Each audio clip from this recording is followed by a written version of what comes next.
Hi everyone, thank you for tuning in. If you found me through a search, my title won't make sense to you. This is a channel dedicated to exposing a scammer who takes advantage of vulnerable adults and hoards animals and unfortunately mistreats them and puts them to sleep when she's done with them and wants something new. So this channel is set to bring justice all around, and that's where this ties in. My audience is a group of like-minded individuals that critically thinks. And so at the conclusion of all of these uploads, I hope to bring my audience to another level so that we can talk about current events and unsolved mysteries in an attempt to bring awareness to causes that are often taboo in our society, and to the most important cause of why we do any of this is to bring justice to the victims. And to what I believe and others believe is that Gabby Petito has not been able to rest peacefully as justice has not been served, because there is a large majority, I'm going to say majority, a majority of the people do not believe that Brian Laundrie is deceased. I am holding back on my opinion until all of the facts that I can find are put together and make my conclusion. I just simply do not know. I do find some things definitely noteworthy and give rise to the conspiracy theorists and theories, and this is why I continue to do what I'm doing. I welcome any and all feedback. If it is offensive to anybody, of course, as per YouTube rules, I will remove them, but otherwise I welcome a good discussion. My white sage here is responsibly sourced and bought by natives that are supported by cultivating white sage. My white sage remains here so that when I'm done with this series, I will responsibly cleanse the area in which I have spoken about the possible decedent, Brian Christopher Laundrie. This is part 2 in what I believe will be a 6-part series. This recording will cut me off at 33 minutes, so if it does abruptly cut me off, I will add an addendum. With that being said, please excuse me for taking little drinks of something as I go, because I do talk fast, and there's a lot to narrate here. That being said, here I go. All right. So, the second part of this, I have a little doodle board that hopefully we'll talk about at some point, because there are some things that of note from my first narration that don't make sense. So I'm going to go to part 2 here in this series. And I'm doing, it comes from District 12 of the Medical Examiner's Office in Sarasota, Florida, and this is the official Medical Examiner report, which is case hashtag 21TAC02238, and it is regarding the examination of the medical examiner's investigator, and the decedent is Brian Christopher Laundrie. The examination was done on 10/22/21 at 9 o'clock a.m., and those times are noteworthy based on my first recording. My first recording includes some of this timeline that we're trying to put together here as to what parts of the skeleton, if any, they had in their possession at this time frame of 10/22/21 at 9 a.m. So noteworthy is right there, right where we're talking about. And the first one I narrated was from Investigator Ronald Busby. The medical examiner who is conducting this autopsy is Wilson A. Brossard, Jr., medical doctor. And in attendance is also Dr. Heather Walsh Haney and Dr. Miranda Kless, also of note in my first narration. Report of autopsy goes as follows. The summary of the autopsy and skeletal remains and findings are: number 1, the skeletal remains of a single individual, which is A, B, and C. A includes scattered remains, bones without soft tissue. That's also going to be noteworthy in this series. So we've got remains without soft tissue, most with post-mortem scavenging, carnivore activity near the complete skeleton. Also noteworthy. That's a packed sentence right there. If we're following along, we don't have a complete skeleton.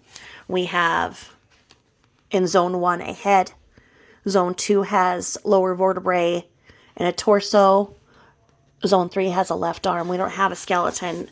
And as we're noting on this date, a skeleton was not in attendance.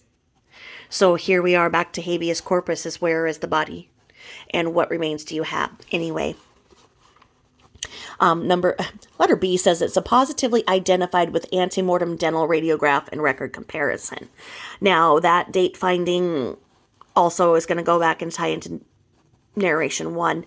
And C is a gunshot wound of the head with extensive associated craniofacial fractures.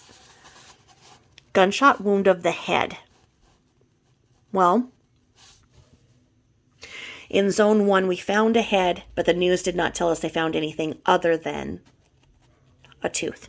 So, like right here, where this just looks very simple and straightforward, there's a lot here. There's a lot to look at. Again, and Brian's birth date was Brian's birth date was, should be on stated here, should state his birth date, doesn't. So it's saying right here he's 23 and he is a white male. This DOD is the date of decedent, date of discovery, something, because it's doing the, maybe DOD is date of discovery, because 10/20/21. So I guess here they are in that second part, where parts say they were still at the scene. Either way. We do have in here the toxicology, which refers to the separate toxicology report, in which I will note because it is loaded as well. And the cause of death is a gunshot wound of the head. The manner of death is suicide. Shot self with handgun. Shot self with handgun.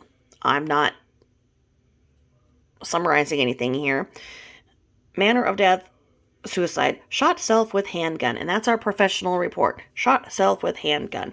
And that is signed by William Broussard, and the date of 11/23/21. Now, so we're going to November 23rd, and in my first narration, we find out that is indeed when the investigator contacted the parents and gave them communication on this, and if they had further questions to refer to this report. So this was finished 6 weeks after the date of discovery of remains. Now, we go here and we're on page 2 of 6.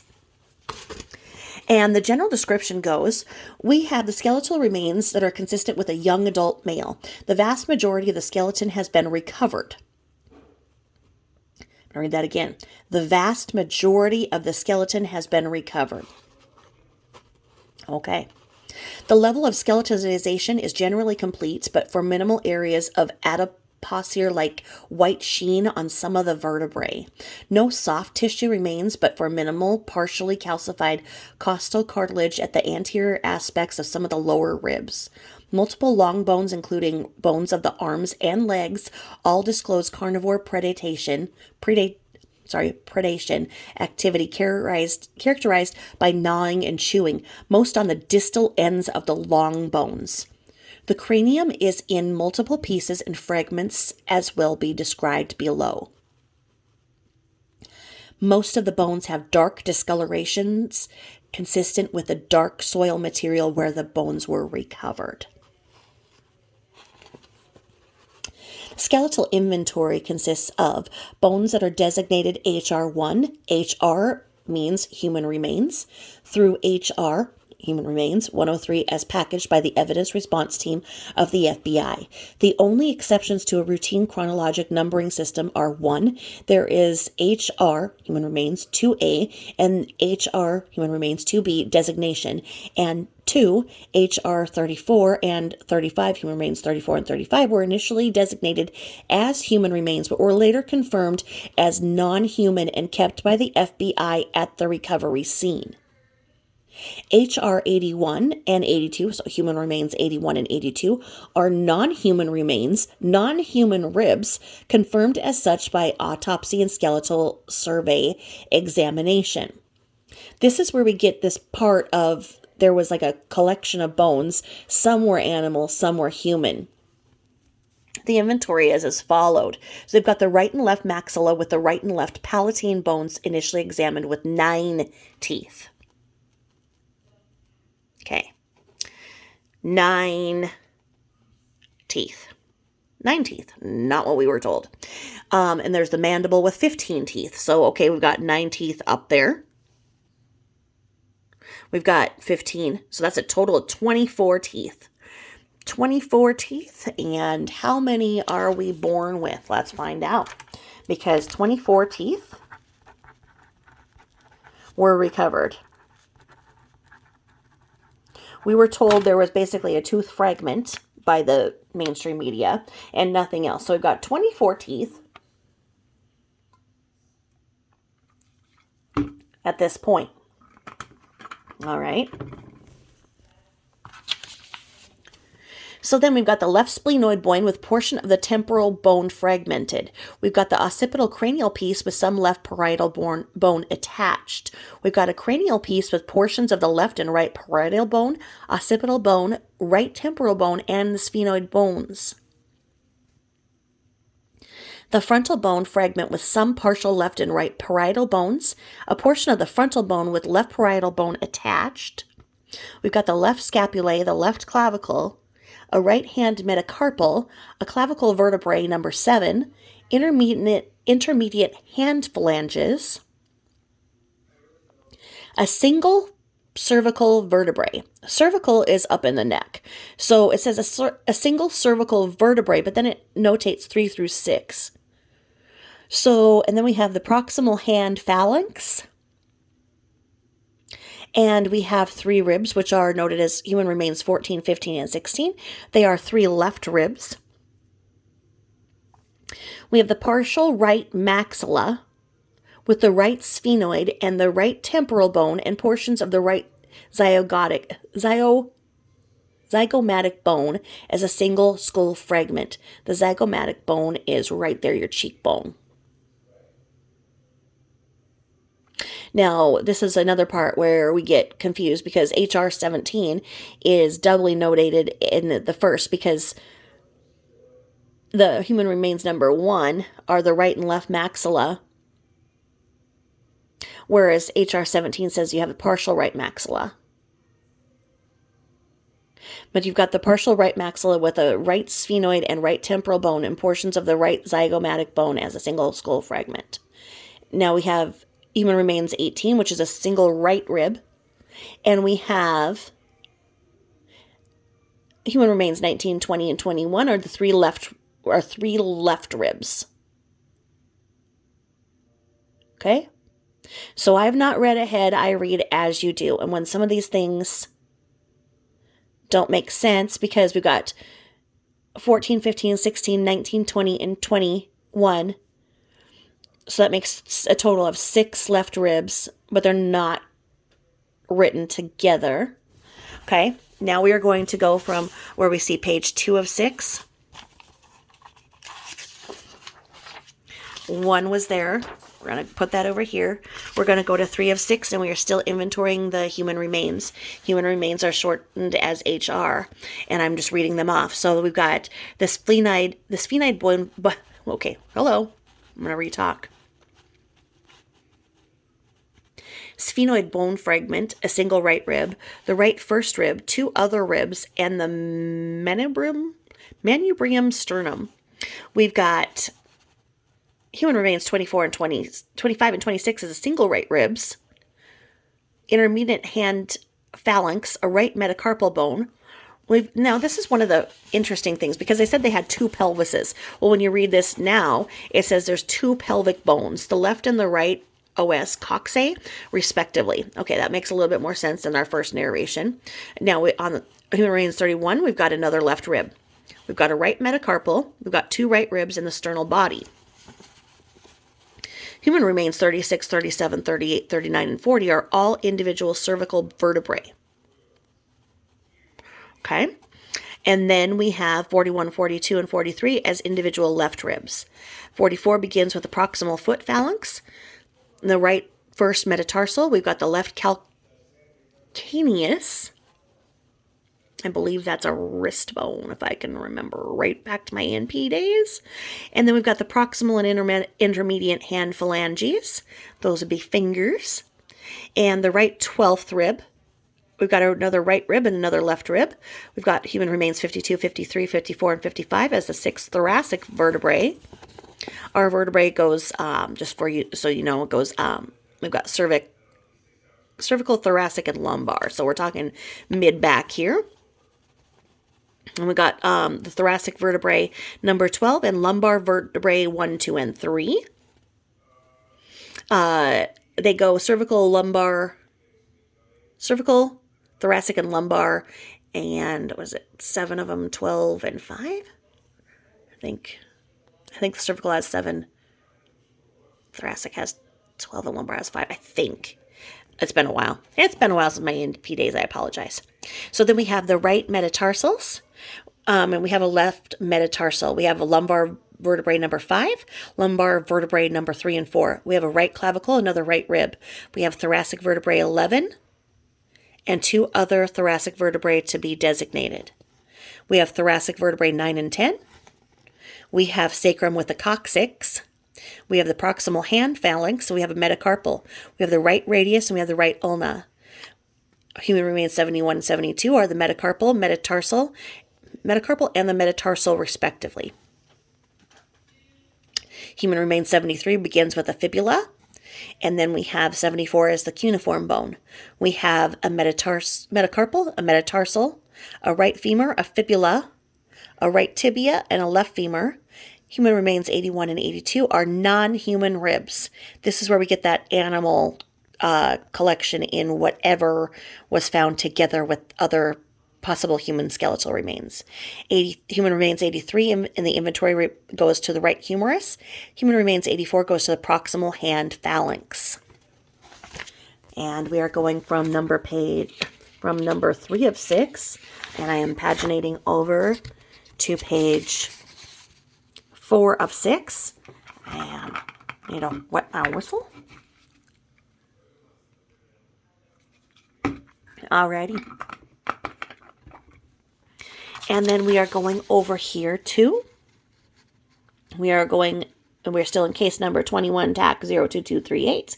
And we are continuing on the inventory of human remains and other remains, as we have noted, on page 4 of 6 of this report. And we have the left ulna, we have the left humerus, we have a left tibia, we have a right scapula, we have a left radius, we have cranial fragments on human remains 90 through 92. And then on 93, we go with the left first rib. And then on 94, we go back to a cranial piece with nasal, maxillary, and left zygomatic bone fragments. HR 95 and 96 are cranial fragments as well. Human Remains 97 is a temporal cranial fragment. Human Remains 98, 99, and 100 is a cranial fragment, or cranial fragments. 101 is a left temporal cranial fragment. Human Remains number 102 is multiple cranial fragments. And Human Remains 103 go multiple cranial fragments with 2 upper incisors, one distal hand phalanx. Okay.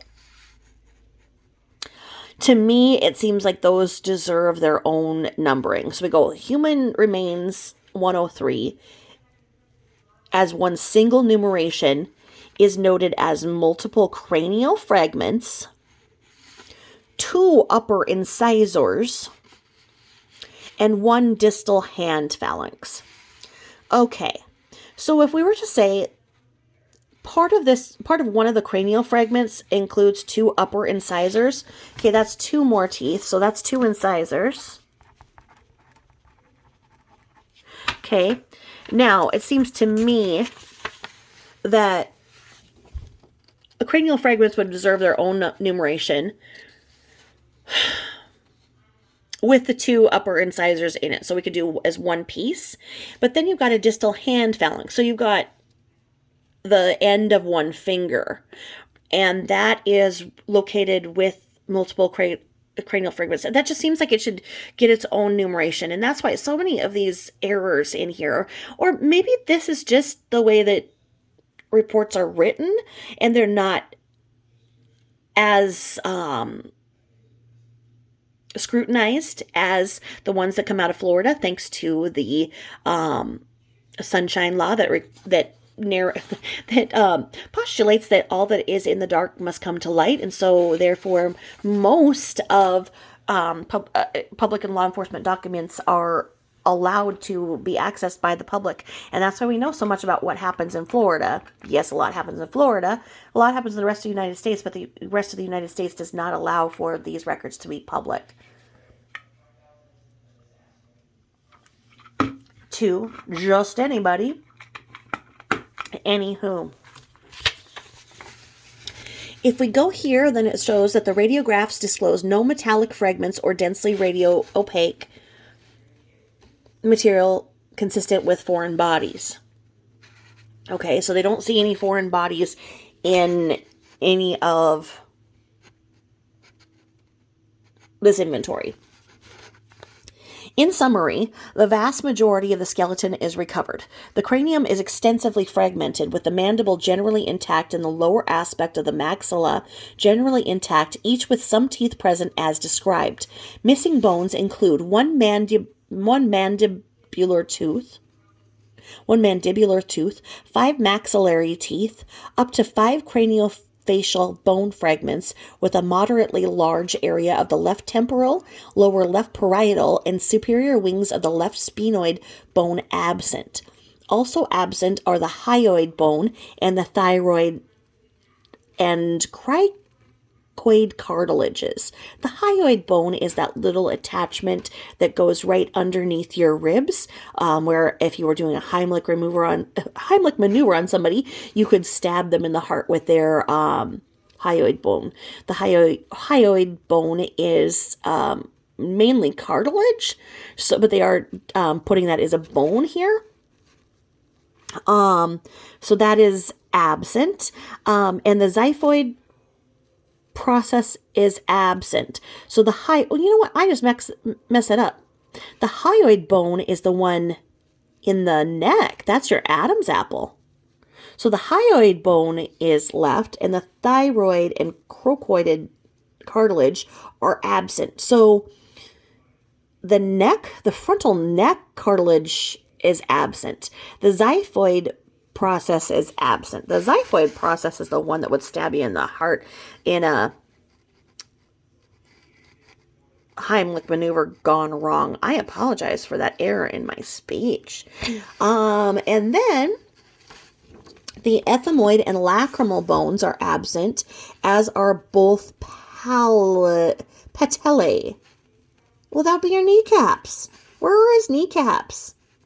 So, for completeness and quantity of tarsals, metatarsals, and phalanges in all bones, please refer to the separate osteological examination.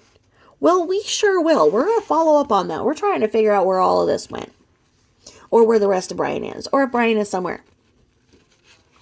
So, evidence of injury, peri and post-mortem. As previously mentioned, skeletonization, soft tissue decomposition, and moderate to extensive animal predation are noted.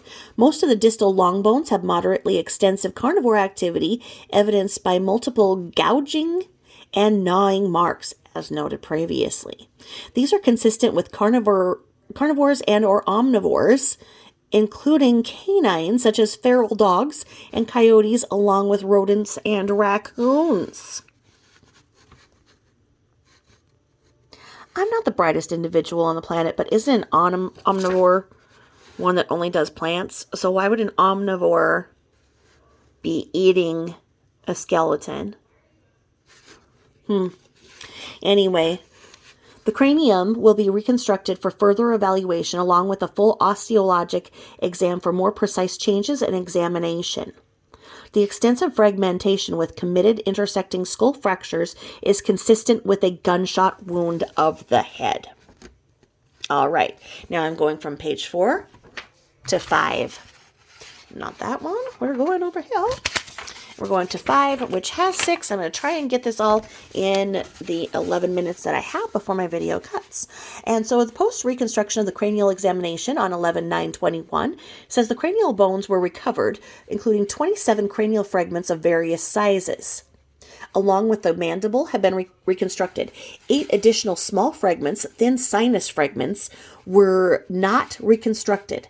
The reconstructed skull is near complete, having the majority of the major cranial bones, and creates a clear picture of perimortem trauma to be described as below. The evidence of injury report continues, and it says here that there was a perforating gunshot wound of the head. In summary, extensive fracturing, including look at this word. Comminuted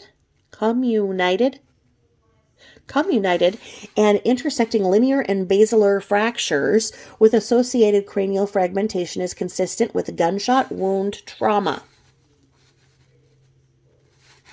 Evidence of a single perforating gunshot wound entering the left temporal cranium and exiting the right middle inferior parietal cranium just above the temporal bone in the squamous suture is identified. Sutures are those lines in your skull. When you are born, your skull is malleable, so it can get through the birth canal. As you mature, the areas of your head come together, and they are referred to as sutures. So in the temporal bone, in the squamous suture, that's what this is referring to. I don't want anybody to think that there were stitches that they're referring to, as sutures are a layman's term for stitches. The gunshot wound enters the left side of the head, causing an area of extensive fracturing where the majority of the left temporal bone is absent, with extreme inferior aspects of the left parietal bone and portions of the posterior left sphenoid wing. A 5 by 5 by 5.0 centimeter area of bone defect or absence is noted without definitive circular or semicircular defect and or beveling due to bone absence. The presumed exact entrance point is centered above in this deficit and is estimated at approximately 5.8 centimeters below the cranium, the top of the cranium, and 5.5 centimeters above the left external auditory canal, and 6 centimeters left of the midline. The exit wound is located on the right middle inferior parietal bone, just above the apex of the temporal bone, and is measured at 4.5 centimeters below the top of the cranium, 5.5 centimeters above the right external auditory canal, and 6 centimeters above the right of the midline. The exit perforation is near circumferential and measures 11 to 12 millimeters in diameter in the inner table and has a clear outer table beveling. No gunfire associated bone discolorations, soot, or lead wipe are noted. On the superior aspect of the exit wound is a 1 by 0.7 centimeter missing fragment of parietal bone. Therefore, the overall pathway or trajectory of the gunshot wound is left to right, very slightly upward, and having little to no front back deviation. This is important and noteworthy because Brian is right-handed, as we have from our other things. So the gunshot wound is left to right, upward. Okay. So like I say, you look in these things and they're really loaded sentences. So this is a big area of contention because right here, it says the overall pathway to trajectory of the gunshot wound is left to right, very slightly upward, and having little to no significant front to back deviation. that is relevant because Brian is reported to be right-handed based on his sister's testimony. A right-handed person doing a left-handed gunshot wound occurs, I believe they have shown, in 6% of all surveyed gunshot wounds to the head. I will cite that with references. I'm sorry, I spoke without referencing, but just for the purposes of a conversation, that's where that is.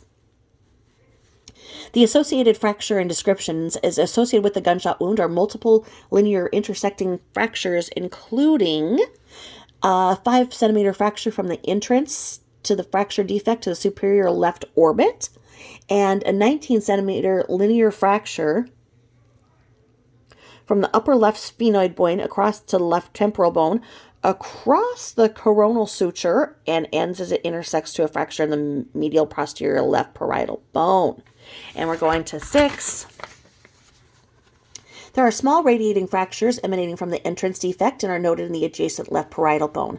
A 17 centimeter linear fracture is noted in the upper posterior aspect of the entrance fracture defect, crossing the mid-parietal bones, although through the sagittal suture. Again, those sutures are those lines that you see in the skull that are there, and ultimately intersecting fractures associated with the exit defect on the right parietal bone.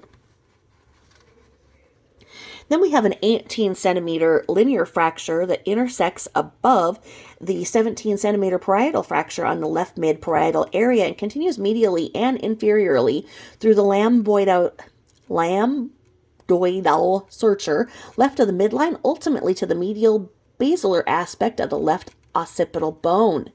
On the right side of the cranium adjacent to the exit defect are a 3 centimeter to 5 centimeter radiating fractures above, posterior, and anterior to the perforation of the right inferior mid-parietal bone. A partially elevated 4x2 by 2x2 wedged fracture is adjacent and superior to a large linear fracture which intersects to the posterior right squamous suture, crosses the mid-parietal bone, and crosses the coronal suture and ends near the right superior orbital area. Other fractures include a 9.5 and a 7.5 centimeter fracture of the right frontal bone, which communicate with the previously described right parietal and frontal fracture. The nasal bone is horizontally fractured and a piece of the right sphenoid bone is absent. The specimens were the costochondral cartilage and a femoral bone segment with associated internal marrow sent for potential toxicological analysis. Femoral bone segments and a molar are retained for law enforcement for potential DNA analysis. And for the complete anthropological examination, please refer to the separate attached osteological exam. This was initialed by W.A.B., and we are finished with that 6-page report. Thank you for listening to this section 2, of which will be a 6-page report on all of the evidence that we have on trying to find out if Brian Laundrie is alive or missing, to bring justice to Gabby Petito. Thanks again for listening.